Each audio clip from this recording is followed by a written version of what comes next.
In this video, I'll guide you through how to add a Gmail account to Outlook. By the end, you'll have your Gmail messages showing up directly inside Microsoft Outlook so you can manage everything from one place.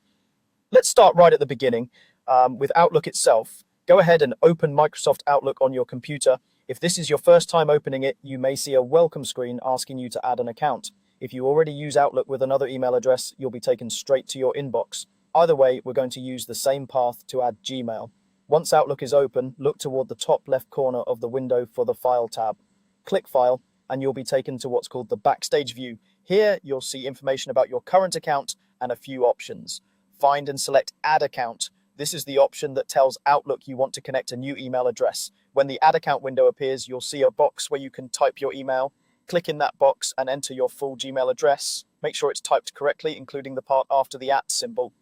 When you're done, click Connect or Continue, depending on the version of Outlook you're using. Outlook will now try to detect the best way to connect to your Gmail. For most people, this will be through IMAP, which keeps your messages and folders in sync across all your devices.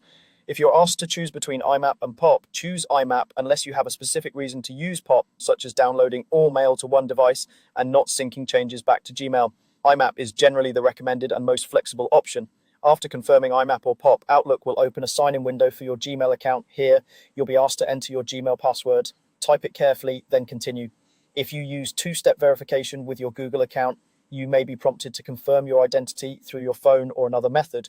Just follow the on-screen instructions. This is a normal part of Google's security.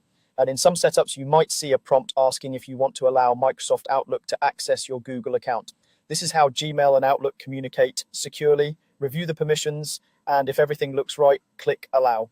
Without this step, Outlook won't be able to retrieve your messages. Once you've entered your password, chosen IMAP or POP, and allowed access, Outlook will finalize the connection. This may take a moment while it tests the settings and starts syncing your mailbox. When everything is successful, you'll see a message letting you know that your account has been added.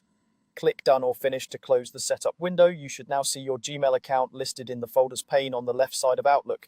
Your Gmail inbox and folders will start appearing and messages will begin to download. The first sync may take a little time if you have a lot of email, so don't worry if everything doesn't show up instantly. That's all there is to it. You've added your Gmail account to Outlook, and you can now read, send, and organize your Gmail messages directly from the Outlook app.